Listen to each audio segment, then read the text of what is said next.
A plan that would limit growth up and down the Front Range. 11 counties could do what Lakewood voters did last night.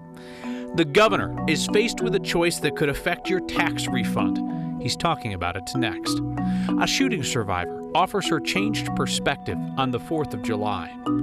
Did Denver round up Father Goose, that unique-looking bird at City Park? And a saucy fact check of a politician's claim. Is there such a thing as Colorado barbecue? That's next. You know, if you build it, they will come. But what if you don't build it? If you slow the pace of new housing construction, like Lakewood voters did last night, is that going to keep them from coming? Or will it just increase housing prices for Coloradans who are already here? Now, what would happen if 11 counties on the Front Range all took that same anti-growth step at the same time? Our Anusha Roy explains how it could happen. In what was a pretty mundane meeting, if you look past the empty chairs and what looked like an English essay being ripped apart, there's an issue that's actually important. We need to consider the quality of life issue. Which is why Daniel Hayes, who's lived in Colorado since he was 6 months old, I'm 72. Was at the state of Colorado's title board hearing today to talk about this initiative. It would limit private home growth to 1% a year for 2021 and 2022. By limiting the number of housing permits, it would impact 11 counties, including Denver, Douglas, and Adams County. It's already, bumper to bumper going to the mountains a lot of times, skiing.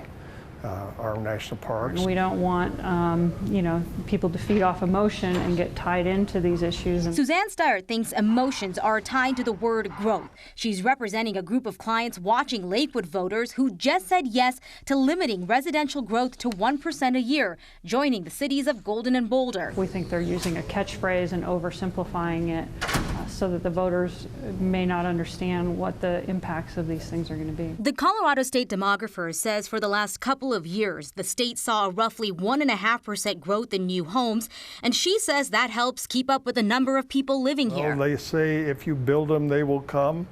If you don't build them, they won't come. I don't know. With that vote, the initiative is one step closer to gathering signatures, hoping to show up on the 2020 ballot. So let the debate begin. Is going to drive up rents and make affordable housing an issue. Somebody please tell me where you can buy an affordable home. So today's meeting was really about making sure the initiative met the requirements to move forward. Then if the Secretary of State approves a petition, then Hayes and supporters can start gathering those signatures. So Kyle, lots of then, lots of steps. Not the first time we've heard this. No, so Hayes actually tried to do this last year, but ended up running into a bunch of legal challenges. And by the time all of that cleared up, it was too late to get enough signatures. So this is round 2, and he hopes he's got more time this time. And man, is it the topic that people want to talk about. Absolutely the topic. All right, thank you, Anusha. So Lakewood's anti-growth initiative was a real underdog. I mean, it was badly outspent by some deep-pocketed interests, but voters approved it anyway last night, 53 to 47%. What this means is that next year, Lakewood can only approve the construction of about 680 new homes. There is an exception for blighted properties. They can be developed in excess of the limit. The people behind the growth limit say that's to try and get developers to focus on struggling areas of Lakewood. We want to encourage redevelopment of our blighted areas. And these are not future blighted areas. These are areas that have already been designated by City Council. These are our urban renewal areas. So if you're thinking what I'm thinking, that builders and developers will just get most of the city declared blighted so they can do whatever they want, well, you're not alone. Apparently that status is pretty difficult to get through the Lakewood Reinvestment Authority. I think Colorado's elected leaders would be wise to realize that there is some serious discontent with the pace and the placement of development. Oh, yes, we're addressing that. We've heard that before, right? Well, clearly it's not being addressed to the satisfaction of Coloradans. I mean, if an unknown challenger in the Denver mayor's race can promise restrained growth and come away with 40% of the vote against an incumbent, I mean, if Lakewood voted against growth despite a massive spending advantage for the other side, well, then elected leaders and the developers and the builders who fund their campaigns, while they might not like what citizens are telling them right now, they would be wise to listen. Because Lakewood shows voters are ready to restrict growth with or without politicians' permission. The state of Colorado is sitting on a pile of your money, extra money. Now, the Taxpayer Bill of Rights calls for that to be refunded back to you, unless Democratic Governor Jared Polis calls a special session and the Democrats who run the legislature decide to keep it and spend it. Now, Republicans, as you might imagine, do not want to do that, but they've been beaten so badly they don't have the power to stop it. So our Marshall Zellinger trotted down to the Capitol, just asked the governor if he's going to call everybody back to the Capitol and debate what to do with your refund. Marshall? Kyle, he said he wouldn't call a special session if he couldn't get a single Republican to get on board, but he didn't rule it out either. This revolves around Proposition CC. It's something that you're going to be able to vote on in November, and it revolves around Tabor refunds. You'll remember we've talked about Tabor here in the last month. It's that part of the state law that you get a vote on for all tax increases. It limits how much the state gets to keep annually from year to year. It requires certain ballot language when you're asked to vote on those tax increases. Oh, yes, it's hard to simplify, but it's really known for the refunds, and that's what we're talking about. When you vote on Proposition CC in November, the state's asking if it can keep your Tabor refund indefinitely, but it doesn't include next year's refund. And the state just found out next year's refund would be between $300 and $575 million.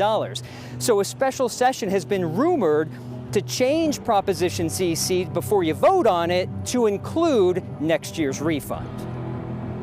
Did you try, or are you trying to get a special session put together? Well, obviously a special session is not the end goal. It's a means. We certainly don't rule anything out. We are interested in fiscal reform, whether it's next January, whether there are Republicans and Democrats that believe they have a majority to get together sooner. If Republicans and Democrats here have an agreement that they think would be a better thing to ask voters, and if that's part of it, that's fine, that's great. Just make it simple for voters. What are we going to get? How are we going to get it? How can we be sure that this will go to what we think it's going? That's really the challenge, I think. Here's where the special session comes into play. Would Democrats be willing to change Proposition CC to maybe not be indefinitely, maybe have it over 10 years, in exchange for one of Polis's promises to lower the income tax rate in Colorado? Republicans don't seem to be on board with that because it's not quite apples to apples. I talked with Michael Fields, who is part of the group against CC, about that idea of keeping more taxpayer dollars. There's no guarantee that this goes towards roads and education. It does say in there that it'll start that way. Because it's a statute, the legislature could go in at any point and change that and move it to some other priority within the budget. So I think there's a fear saying you're permanently taking our refunds. It might not even go to roads. Proposition CC, if the state gets to keep that money, is supposed to go towards roads and education. Kyle, as it stands right now, there is no special session. Lawmakers will not be back to work here, though it could be decided to be changed over the next few weeks. And when you vote on Proposition CC in November, as it stands right now, you will get a Tabor refund next year, but in years after that, if you vote yes on it, the state would get to keep it. Did I hear you correctly, Marshall, that the governor says that they'll go ahead with this if they can get just one Republican on board? I asked if he needs, the way I asked the question, would you call a special session if he didn't have a single Republican? He said no to that. So to me, that says he wants at least one Republican on board. Otherwise, it's not worth it. That's what I thought I heard, too. And politics observers will know the one Republican they'll go after is Kevin Priola of Henderson. I texted him during your story to ask if he's a go. We'll update people if he gets back to me. Thank you, Marshall. Hey, one final note on politics here before we move on. We've talked about the initiative that would ban late-term abortions in Colorado. It's moving forward as of today.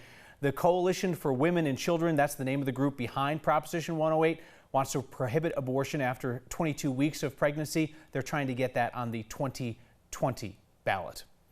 Fireworks on the 4th of July. You know, for some it's tradition and for others, dread. Our Lori Lizarraga met with one of those folks today. I'm like, you're lucky if I even look somewhat put together. Amanda Kubek is a lot like other 20-somethings. Oh, here's a good one. How do you make a Kleenex dance?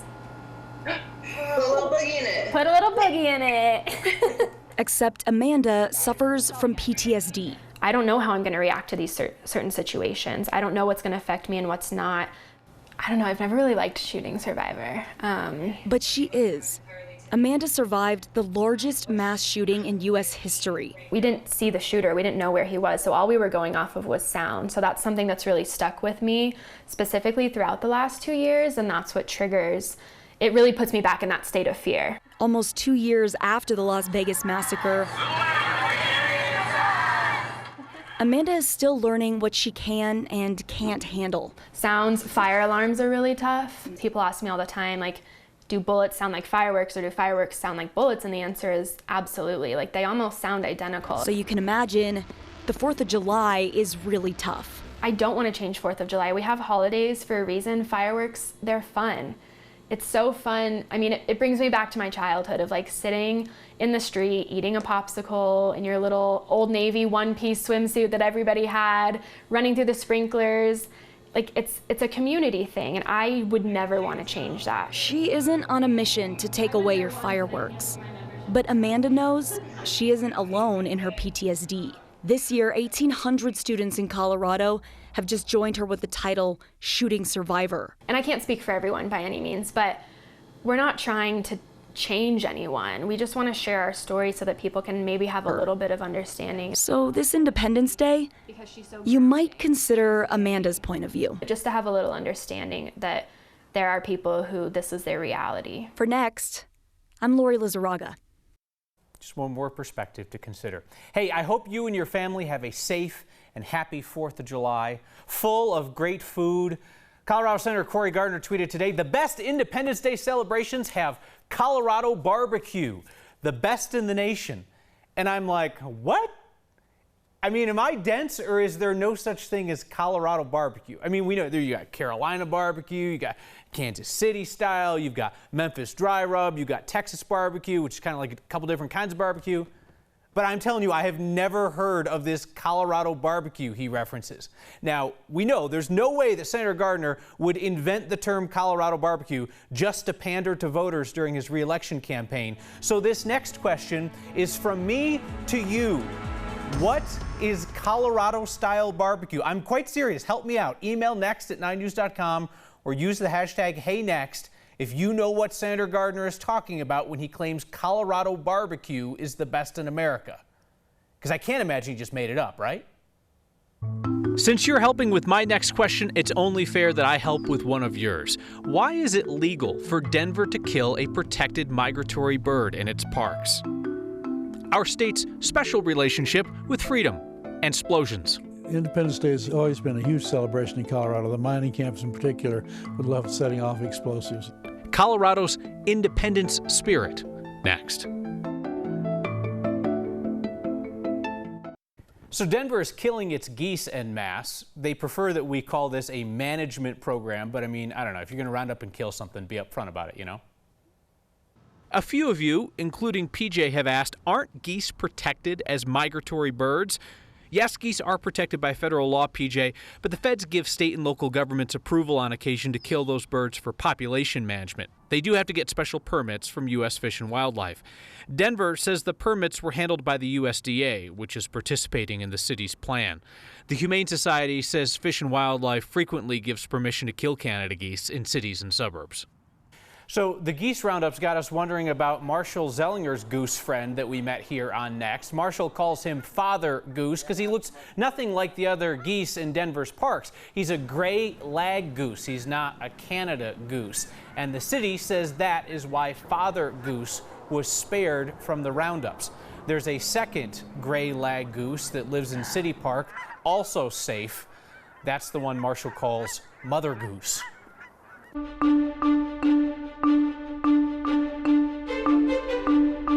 Heading into the holiday weekend, like, my goodness, look at all those bright blue skies. Fantastic. Nice to see some sunshine after a couple of stormy afternoons. This afternoon into this evening, it's all about Wyoming and Nebraska. They're the ones dealing with the strongest storms. Here around the metro area, we're pretty much good to go for the rest of this evening. A few isolated showers up in the foothills. You might find some gusty winds, but that's really going to be about it. Mostly clear tonight. We're down to 60 degrees. We'll keep it mild for the eastern plains and even up in the mountains, 40s and 50s.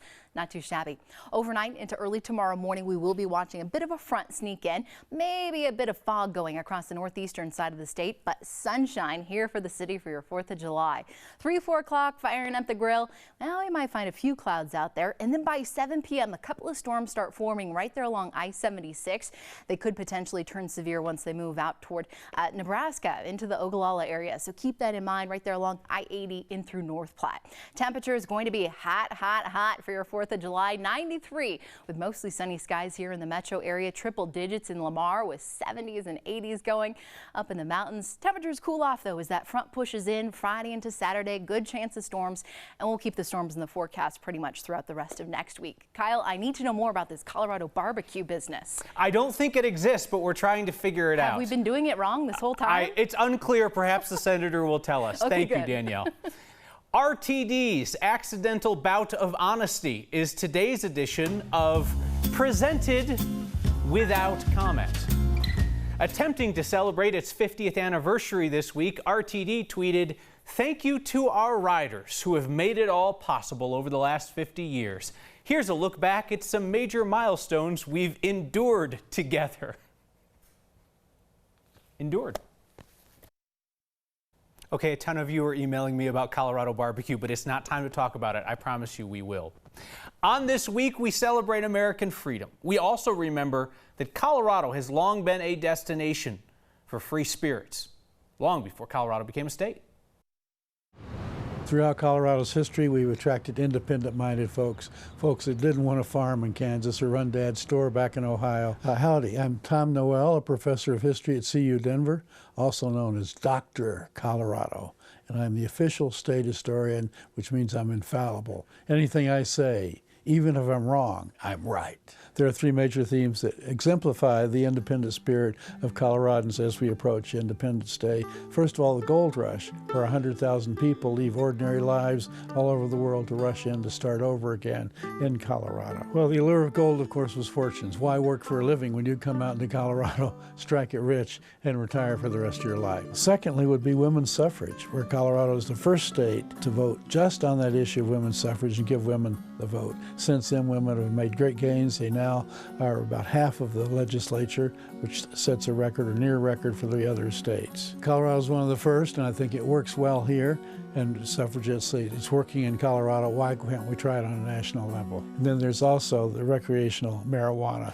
Colorado made good today on voters' decision to legalize, becoming the first state in America to allow legal sales of recreational marijuana. Colorado has been called the highest state, and it is physically the highest state, but with the passage of recreational marijuana just a few years ago, Colorado does become the highest state. We're the first state to implement recreational marijuana, and other states are beginning to follow suit.